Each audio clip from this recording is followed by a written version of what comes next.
Hello and welcome to the day. Thank you for spending your time with us. Welcome back to another episode of Jake and Joel Are Magic. I am Joel. Today we are talking about my Garruk cursed Huntsman Brawl deck for Arena.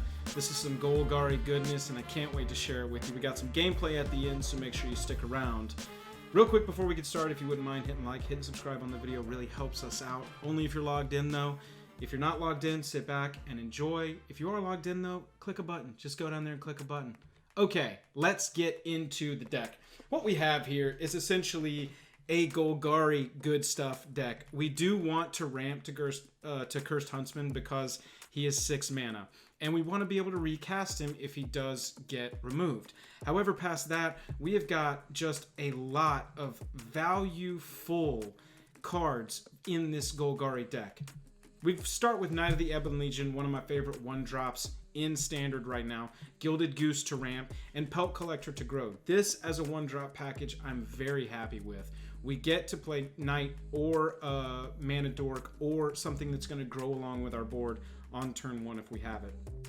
After that, one of my favorite cards, Order of Midnight. We've got Return a Creature to your hand from the graveyard on one side, and we've got a flying 2/2 for 2. It can't block, but we're not that worried about it. Orzhov Enforcer, it's a removal that also turns into a 1/1 flyer. I've really liked how this card played. It seems underwhelming, but as a 2-drop, I'm a big fan. We got Leafkin Druid to ramp. It's green. We might as well. We've got a 6-cost general for this deck, and we're going to want to recast him multiple times. Paradise Druid, same exact reason. Wildborn Preserver. Wildborn is a flashing creature that has reach and also grows along with our board. Now, when you play Garruk, you've got Wildborn on the battlefield. You can use his ability, his 0 ability, to create 2 wolves. And when they come into play, you've got all your mana untapped to be able to grow your Wildborn Preserver. Such a good card. Elder Spell, remove their planeswalkers. Need I say more?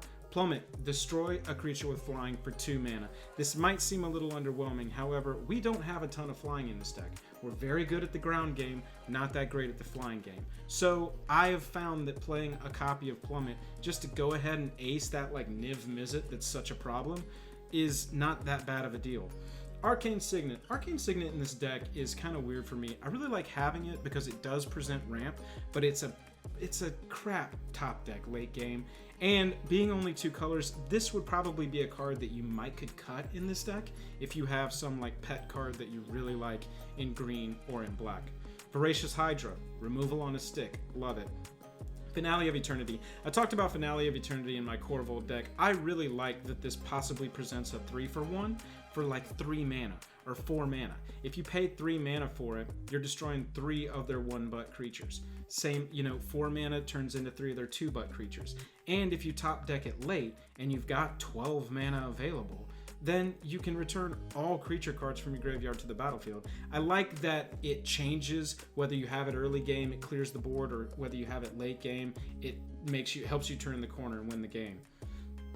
Rotting Regisaur. I love this card. A 7/6 that's going to put stuff into our graveyard so we can return it later and just be an incredible beater that they have to answer because the 7/6 is just going to swing in. Late game, you don't have cards in your hand. You don't even get to deal with the downside. Early game, it's a 7/6 that's just like suddenly there and they have to deal with it. Murderous Rider. Removal on one side, creature on the other.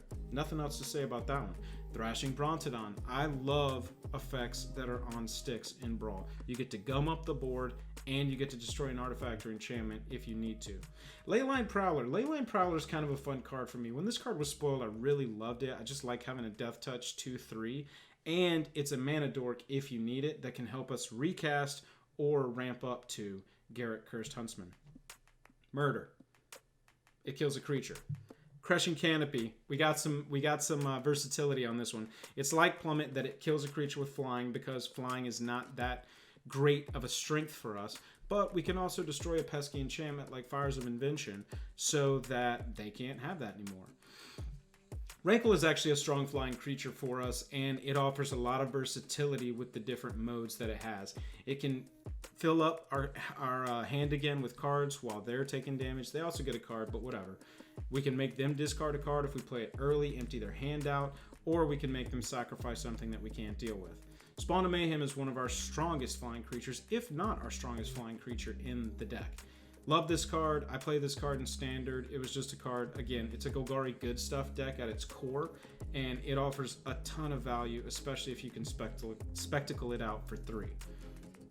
Same thing with Questing Beast. Questing Beast is strong. It just does a lot for 4 mana, and it's a creature you never hate seeing.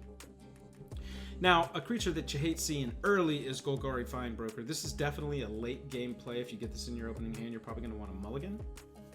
I guess you can count on having it, so if something gets sacrificed or something gets killed or discarded, you can return it. But late game, it's hugely valuable. You can even let your Garruk go to the graveyard, return it to your hand, and cast it for 6 again, instead of having to pay your commander tax.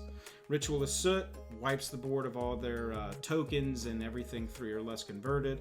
Vivian is going to give our stuff trample so that we can beat in and get over their blockers.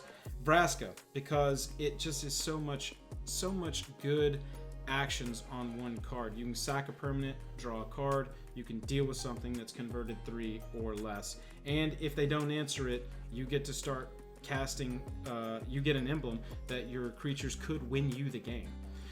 Death Sprout is really good removal. I like that it's instant. I think if this was sorcery speed, I would not play it because it is 1 extra mana over the murder. However, destroying a creature and getting to put a basic land onto the battlefield tap so that we can recast Garruk is huge. Status and statue.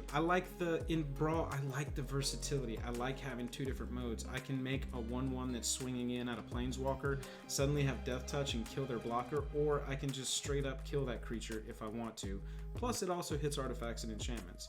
Cavalier of Night is removal that is a 4/5 body left behind, and you get value when it dies. Same thing with Cavalier of Thorns. It brings in a creature, it brings in a land when it comes into the battlefield, so it ramps up to that eventual recast of Garruk, and you get to put a card from your graveyard on top of your library when it dies. Value.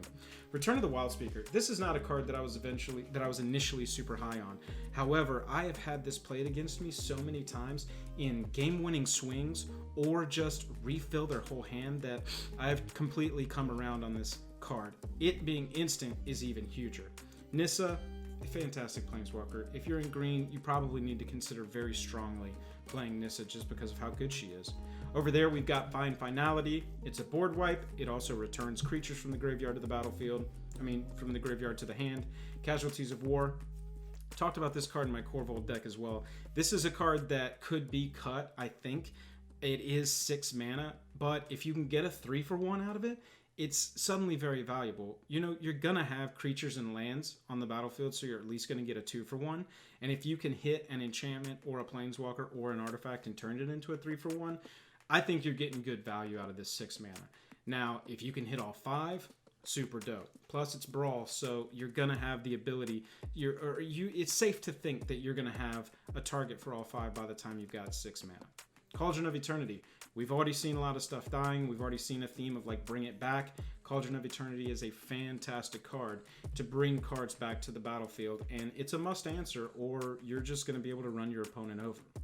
Let's look at some gameplay of this deck. This game that I'm about to show you went 18 minutes. It was such a good back and forth Brawl deck. I've sped it up a lot. Let's take a look. This game was long, grindy, and just the most wonderful kind of Brawl game that you want to play. It is, however, sped up so that we can get through the talk of the gameplay in about 3 or 4 minutes. So it is moving very quickly. We see out of the gate that we're playing against a Royal Scions deck, so they're going to be drawing cards and they're going to be taking advantage of the fact that they can draw 2 cards per turn. We've got the Wolverine, and we could have played Hydra last turn, but we figure we'll take 1 swing so that we have enough mana to pump into the Voracious Hydra so that we can kill it and the Hydra will survive. Royal Scions is now at 7 counters, and with Chandra dropping and using her plus ability, well, it's kind of a plus ability. Now Royal Scions are at 8, so we've got to swing at them to keep that ultimate ability of draw 4 cards, do as much damage as you've got cards in hand to any target from happening. We've played Cavalier of Thorns, we're ramping up, we're trying to get to Garruk as quickly as possible. We didn't have the mana for Pelt Collector at the time, so we played Pelt Collector second, but then all of our stuff is getting unsummoned, all of our stuff is getting killed by that Electro Dominance, so we just go ahead and choose to play Garruk straight up. Let's play him full. We'll drop some wolves onto the battlefield. Unfortunately, Chandra gets to use her plus ability of putting loyalty on all the red planeswalkers you control, and they kill our Garruk. Now we see Ironcrag Pyromancer across the way. We've got to take this Ironcrag out, so we play Voracious for as much as it takes. We play Status so that we can grow the wolf and get Chandra down as much as possible. Also, oh, actually the status was to kill the Drake. That's what happened. We see a Mad Ratter across the way from us. Not hugely threatened by that. They are going to go ahead and take out our wolf while we don't have Garruk on the battlefield to take advantage of that, which is, you know, it's fine. It is what it is. We get a Cavalier of Thorns and we find Command Tower, and we start swinging in. They double block with their rats, which is, it's understandable. They're going to be making a ton of rats, so they can kill the wolves as much as they want to. We've still got the Voracious Hydra, and now we've got Cavalier Thorns online, so we're in a pretty good place. However, they spark double. We've got 2 Royal Scions rolling against us now. So we figure, let's get Garruk out. We'll kill the thing making the blockers. We've got Trample on the Hydra, so that's going to roll over and keep the 7 loyalty Royal Scion from growing up so that it can use its ultimate ability. This game went for so long, and it just went back and forth so many times. We see a Kasmina. At this point, we've got our opponent on their back foot. However, they do play the Chandra. They can nuke it for 2 and make sure our Garruk is off the battlefield. We've got our Vivian, so our stuff is going to be able to trample, and this is huge because if we can take out these planeswalkers, we've got a really great chance of winning this game.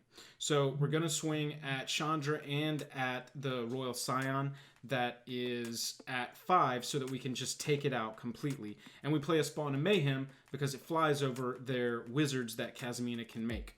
At this point, we are really trying to just like foot on the throat. We've got the Niv Mizzet. We know we have Cavalier, and we can sack the Mana Dork at this point to be able to kill something. We're looking at what our options are. We've got Crushing Canopy. We can kill the Flyer, but we do decide, hey, why don't we just Cavalier? We'll keep the 1 damage from happening, and that takes down the game. So as you can see, the deck has got some length in it. It has got long game covered. There is not a lot of decks in the Brawl meta that can sustain and come back and remain a threat as much as this deck can.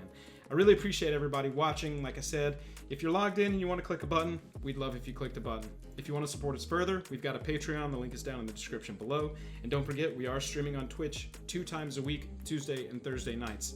Let me know how you're building your Garruk Cursed Huntsman Brawl deck. This is one of the commanders that I was most looking forward to building in Brawl. Tweet at Wizards, #Brawl the time, so that we can get Brawl more than just on Wednesdays. Other than that, I'm tapped out. Catch you later.